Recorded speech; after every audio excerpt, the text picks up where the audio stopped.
Obviously we are, I've lost count on how many hours until we put cars on track, but we are within a day.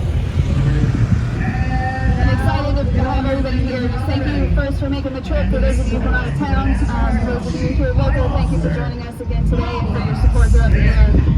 So obviously we are rolling down the front stretch. As we roll around, I'll give you some information about what's on either side, but then also highlight some of the changes that we've made since last year. So first and foremost, obviously the course itself stays the same. We have the 2.2 mile 12 turn course, and we are currently on the front stretch. Probably the biggest change for all of you that aren't here downtown is this new structure that is called the Skyline. So this is an all-new structure this year. It is a 3-story structure. Last year, if you remember, it was a 2-story structure, a lot wider, where we were actually building over the crabapple trees. Here, this structure fits right on Ida B. Wells. And what we did was actually make that really our main hospitality area. If you were here last year, we had suites on either side of this Jose Cuervo Fountain Club grandstand. We now have moved all of the suites onto level 2 and 3 of the Skyline structure. The first level is called the Founders Club. Ladies and gentlemen on the bus, are you ready to meet your starting lineup? DJ Styles Chris, let's give it to him, baby. Yeah. Your 2023 Xfinity Series champion won last year's race from the pole position. And the number 00, Andy's Frozen Custard Ford, it's Cole Custer. Alright, so the first level is our Founders Club. It's single admission hospitality. Up on the far, the third level here on the corner, this will again be the primary spotter stand for the race teams. We do have 3 spotter stands around the course, this being the primary one. On your left-hand side, we just were rolling by the Jose Cuervo Fountain Club. That is an all-inclusive experience with a reserved seat and food and beverage behind you. We added new reserved seats along the front stretch. This is where we had our Congress suites and our garden suites last year. So we have more reserved seats. These are the the south front stretch reserved, and we have the north front stretch reserved as we get closer to turn 12. As we come up to turn 1, on the left-hand side, we have extended what was last year called the Jack Daniels Club. It is now the Jack Daniels Turn 1 Club, with reserved seats both in turn 1 and in on either side of turn 1 that have hospitality behind it. So here on the front stretch as well as on Balbo as we turn here in turn 1.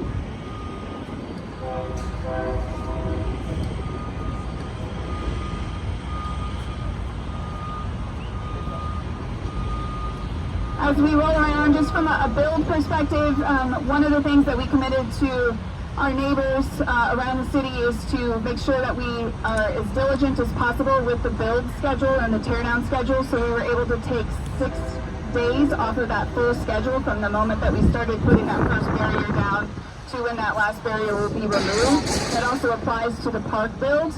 By making a lot of the changes that we learned from last year, we were actually able to improve areas like Columbus Drive, actually 8 days less impact versus 6 days less on some of the other streets. So we are now moving into turn 1, making a left-hand turn onto Balbo. Again, as we go down this area, this really, from a viewing structure perspective, has not changed. We have the Jack Daniels Turn 1 Club here on the left-hand side, and then on your right-hand side, our east and west field reserve seats. One thing that we did, one of the key learnings, is we needed more pedestrian bridges around the course. And so we have added a bridge here. You'll see there are 3 bridges here instead of 2. And then obviously if you came through turn 12, you saw that we had 2 new bridges. We added a bridge between across Columbus, so it was another span. And then obviously the industry bridge was added to help from an industry and competition perspective, leading people directly from the garage to pit road. So we're on the right-hand side is Lower Hutchinson Field. This is where our concerts will be held on the main stage right now.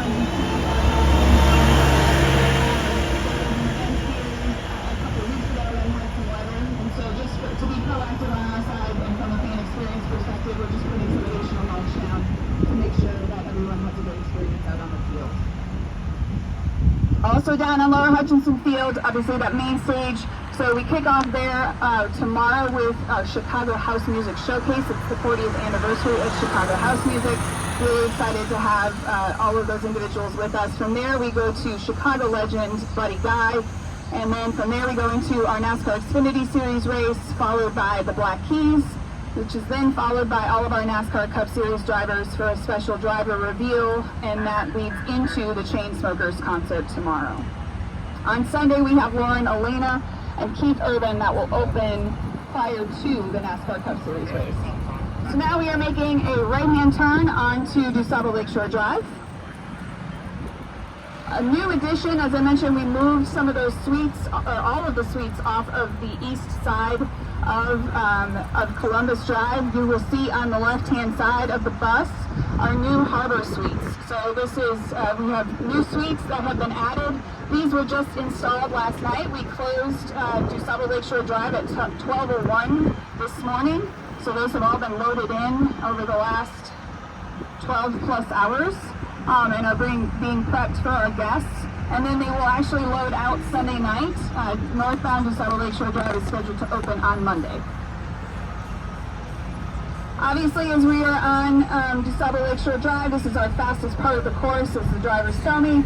So long straightaway with kink in turn 3 over to a very quick and tight right-hand turn onto Roosevelt.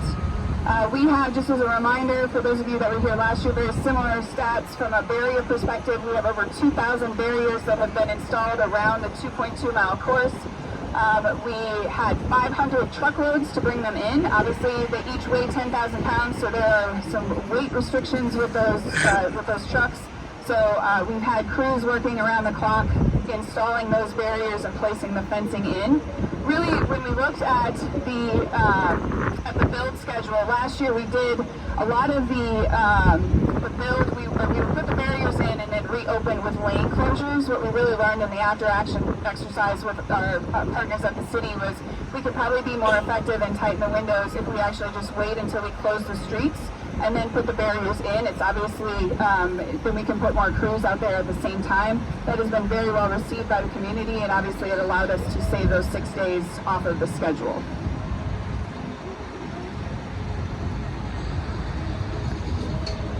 Julie, as we're getting up here, did y'all add this? Did y'all add all this because of demand? Is that for all these? So a little bit of demand, but also just replacing those garden suites that we had on the front stretch. So we took the Congress suites that were along the front stretch and moved those into the skyline, and then we added or moved those garden suites out here to the harbor suites.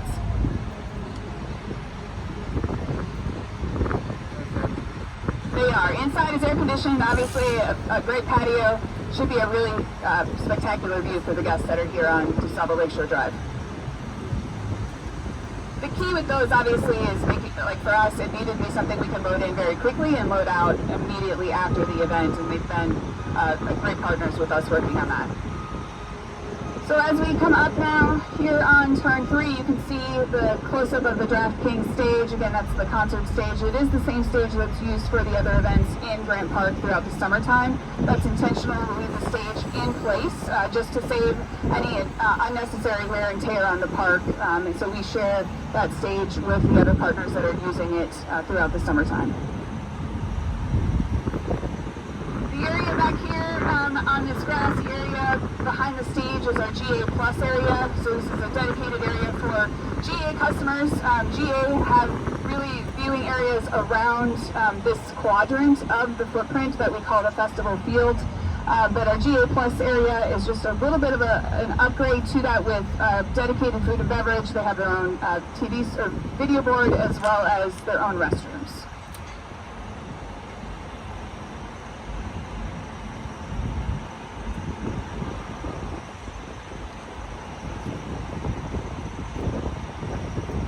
We're about now to go over the museum campus underpass. So obviously our partners at the museums, access is incredibly important to them throughout the event. So that underpass stays open for the build as well as the event and then through the teardown.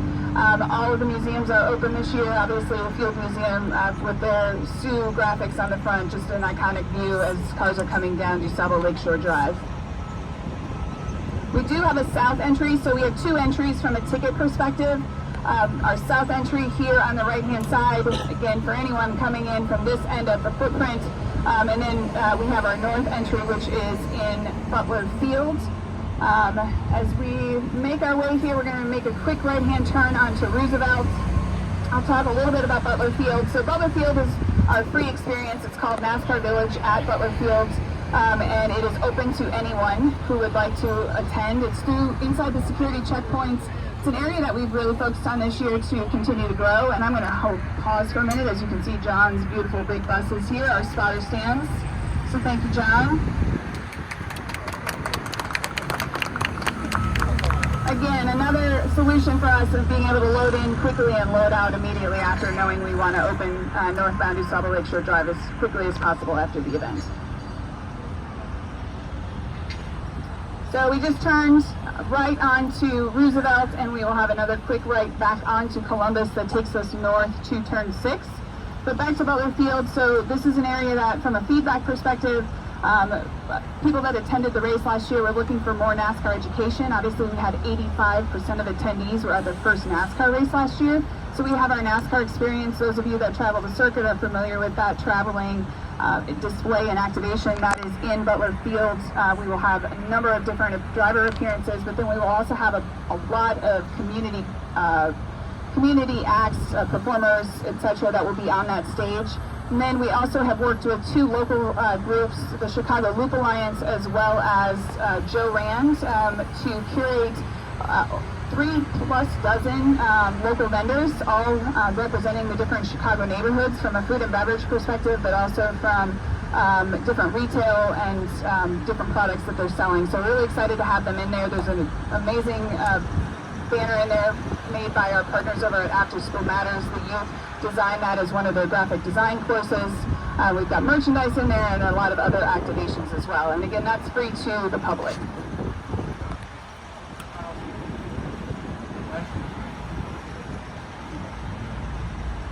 Brent. 2.2 is what we've been using, so we will confirm the official.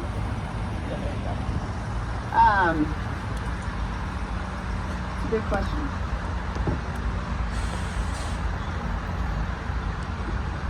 So as we roll up here, a couple other changes. I talked about the entertainment. We were really intentional on weaving Chicago into that entertainment and making sure that as somebody is attending the event, that it feels very authentic to Chicago from a music perspective, to the food. We have Let Us Entertain You back as our food and beverage provider. They have added a few local restaurants as well, in addition to their chain of restaurants.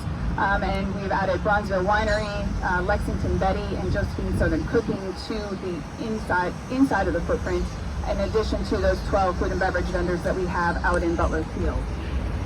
One of the other pieces of feedback we got from people was youth pricing. We did not have youth pricing last year, so this year kids 12 and under are free tomorrow for the NASCAR Xfinity Series race, and they're $45 for the entire weekend.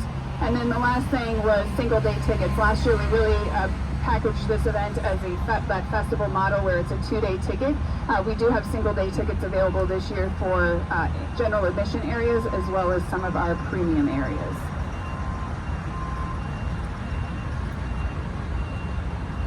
Hello, operations team. So this is obviously, as we're rolling up here, credentials, back of house, our operations team here. You will see the NBC broadcast compound up on your left in just a minute. That is a slightly shifted location from last year, just a bit further north in Upper Hutchinson Field, but same general vicinity.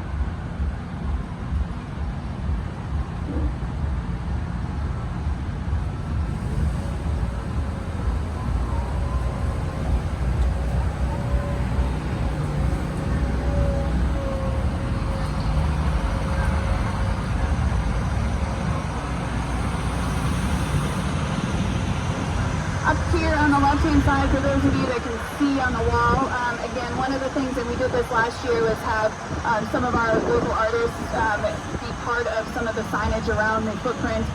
We have an artist by the name of Darius who has again brought us some of his iconic street art to signify the location of the street that we're on with Columbus Drive. And then as we roll up here on your left-hand side, you will see that NBC broadcast compound. Pickleball courts and tennis courts are closed for the time being, if anyone was eyeing them wanting to play for a minute.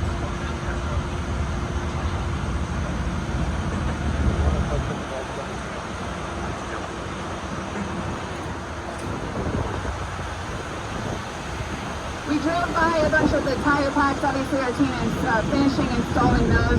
We did not enclose the course fully until, like I said, about 12:01 this morning, closing both sides of Gustavo Lakeshore Drive as well as Michigan Avenue.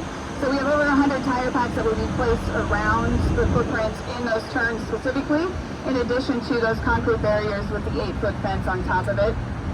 We are about then to take a left-hand turn onto Balboa and head out to Michigan Avenue.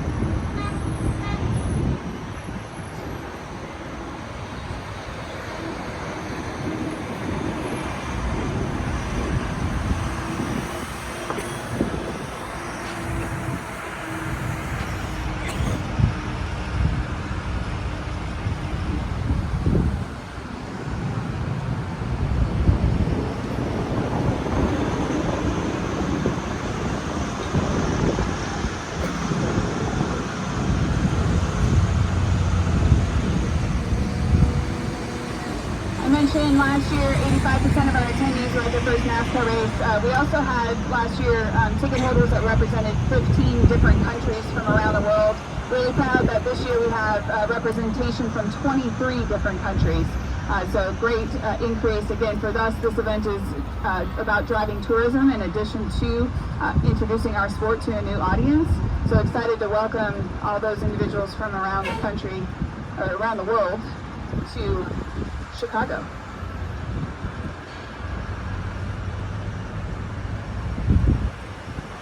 Julie, did y'all add any exits to the track this year? Like over here, this is an area some people kind of got trapped in because of the rain and couldn't get back.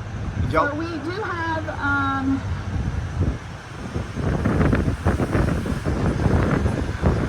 8 different gates that will be around the venue in different areas. So if they are needed, and they will be used after the event on Saturday to get people over to the concert. So there's one here. There is 2 of them over by the Blue Cross and Blue Shield Bridge. Another one over off right before turn 6, and then 2 over on the front stretch. Okay. But the imagery look like they're So we stored all the tire barriers at Chicagoland Speedway. The barriers themselves were stored less than a mile away in an area called the 78. And have been hauled back and forth. We just made a right-hand turn onto Michigan Avenue, turn 7. On the right-hand side, you can see our Liquor Deck Plaza Club area with 2 different viewing options for guests. We have the patios, as well as we get closer, they have reserved seating options as well. So we have 3 different patios here in this area, all with access into the Liquor Deck hospitality area.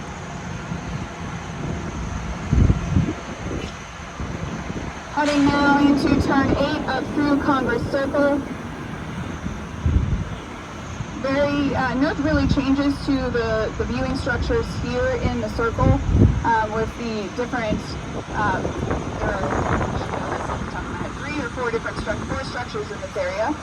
And then as we get closer to turn 10, you'll see our largest structure, which is our Michigan Reserve.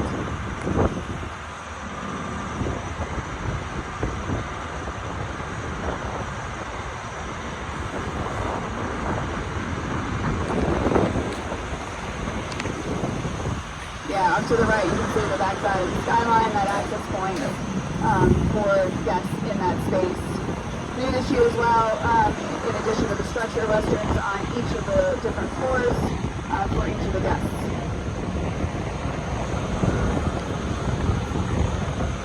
So we just went through turn 9 and and heading now into turn 10, which when we turned onto Michigan Avenue, we were on the southbound lanes previously between turns 7 and 8. Here between turns 10 and 11, we will be using the northbound lane, so a little bit of a tighter turn for the drivers. And then you can see here on your right-hand side, this is our Michigan Reserve seating areas for our largest seating structure here on the footprint.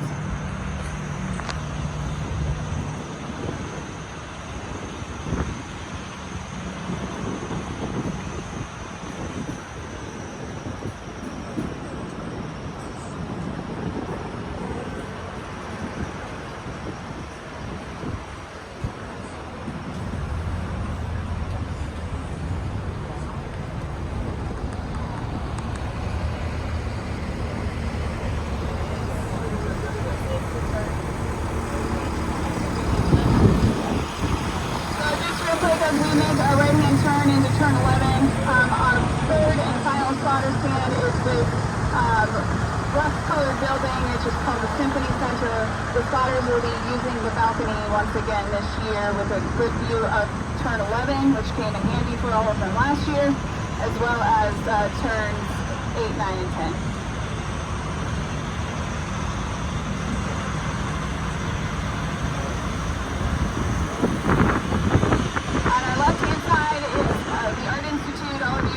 Very familiar with the Art Institute, home of the Media Center again this year, as well as our Drivers Lounge, which is being used for the Stock Exchange room is being used for that again this year. So now as we come down into turn 12, the final turn, you'll see that new industry bridge that I mentioned that will take you from the garage area to pit road.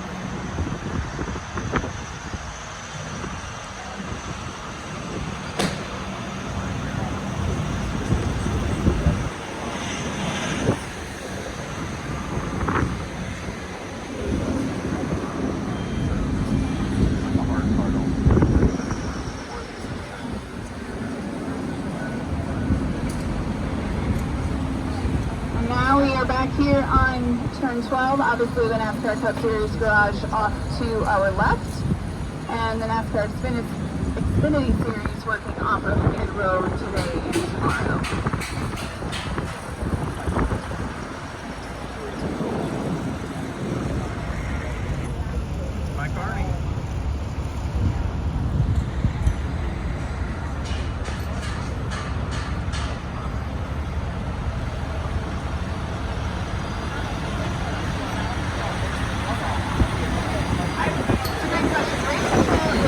In the broadcast compound.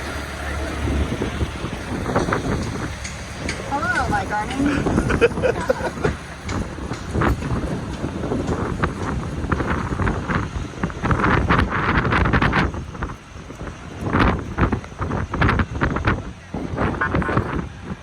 The left-hand side, as we're driving by, these are the north front stretch reserve grandstands. I have to get my directions straight.